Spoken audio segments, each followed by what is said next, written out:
MBTI의 유형을 나타내는 각각의 요소들이 어떤 것을 나타내는지 알았으니 이제 왜 MBTI가 트렌드의 중심에 서게 되었는지를 좀 알아봐야 되겠죠?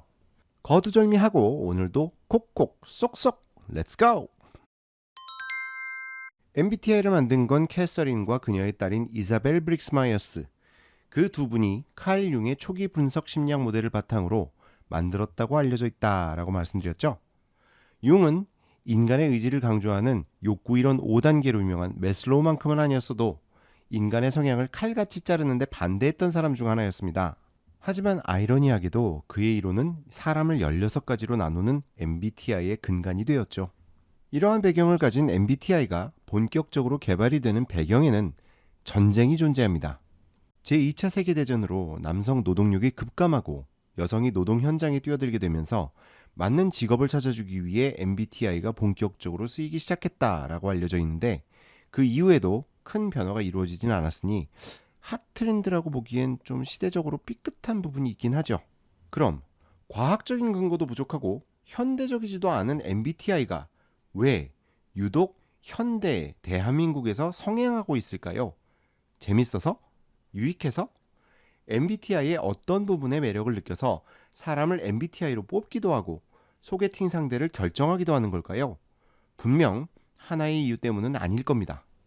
얼마 전 뉴욕 정신과 의사의 사람도서관이라는 책을 출간하신 나종호 교수님은 한 인터뷰에서 이런 말씀을 하셨습니다. 그대로 읽어드릴게요. MBTI의 가장 큰 장점은 16가지의 성격을 기술하는 데 나쁜 표현이 없다는 거예요. 그게 다들 열광하는 지점일 테고요. 다만 학계에서 MBTI에 대한 신뢰도는 전혀 없어요. 성격은 다 케이스 바이 케이스에 수천 수만 가지예요. 그럼에도 MBTI가 나와 타인의 장점을 보도록 도와준 점은 인정합니다. 라고 말씀하셨네요. 관점의 밸런스를 위해 함께 정리해봤고요. 이외에도 다양한 전문가들의 의견이 등장합니다. 흔히 이야기되는 의견 중 하나가 코로나로 인한 생활 방식의 변화입니다. 그 전에도 인기가 없었던 건 아니지만 코로나로 인해 사람들의 접점이 줄어들면서 MBTI로 서로 연결되고자 하는 욕망이 작용했다는 겁니다. 실제로 사람들은 MBTI 결과 자체만으로 끝나지 않고 ENFP들은 ENFP끼리, INTP는 INTP끼리 서로 공감을 주고받는 것을 더 즐깁니다. 자신의 단점이라고 생각해 꽁꽁 숨겼던 것도 MBTI라는 명목 아래 자유롭게 서로 나눌 수 있게 되는 거죠. 또 다른 의견은 자신을 알아가고자 하는 욕망에서 기인했다는 겁니다. 개성이 중요한 시대에 평생 직장이라는 개념은 사라지고 단순 저축으로 자산을 만들어가기 어려운 시대의 청년들에겐 세속적인 성공보다 중요한 것은 어쩌면 자아실현입니다. 어차피 성공하긴 힘들고 그냥 나답게 행복하게 살고자 하는 마음이 간절한 세대라는 건데요. 하지만 여기서 물음표가 등장합니다. 그럼 나다운 건 뭘까? 대학 입학이 유일한 목표였던 학창시절에 이 질문을 진지하게 고민해 볼 시간이 있었을까요? 그렇기 때문에 더욱 나를 대표하는 특징을 잔뜩 알려주는 MBTI의 매력을 느끼는 것 같습니다.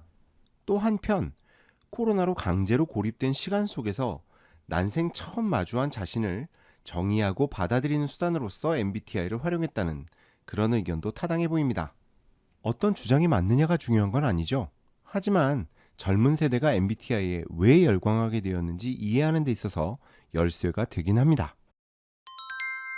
자, 마지막으로 MBTI에 대한 흔한 오해들 한번 준비해봤습니다. 가장 첫 번째 글자를 결정하는 외향성 E와 내향성 I 기억하시죠? MBTI로 채용한다고 밝혔던 어느 기업도 이 외향성과 내향성을 기준으로 삼았는데요.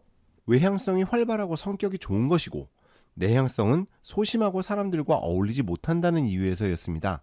그런가요? 아니죠.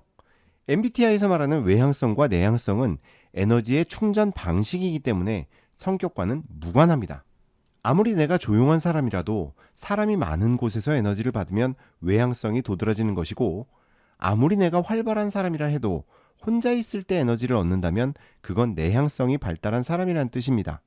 절대 이것이 사람 성격 판단의 기준이 되어서는 안 된다고 할 수 있습니다. 그리고 또 한 가지 오해는 마지막 글자인 P, perceiving과 J, judging입니다. 흔히 이 둘을 나누는 기준을 계획성으로 착각하곤 합니다. P는 무조건 계획을 세우지 않고 J는 무조건 시간 단위로 미리 계획을 세울 것이다 라는 것이 오해의 핵심인데요. 이 또한 틀린 개념입니다. 이 두 가지의 성향은 계획성이 아닌 통제성이 핵심입니다.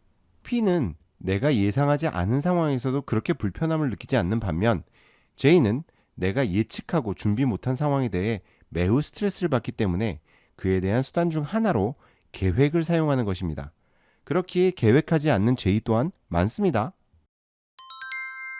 이제 MBTI가 철없는 아이들의 농담거리가 아니라 안쓰러운 젊은 세대의 탈출구로 조금 느껴지시나요? MBTI가 무엇인지 아는 것만으로도 세대 간의 차이를 좁힐 수도 있겠다는 생각이 드네요.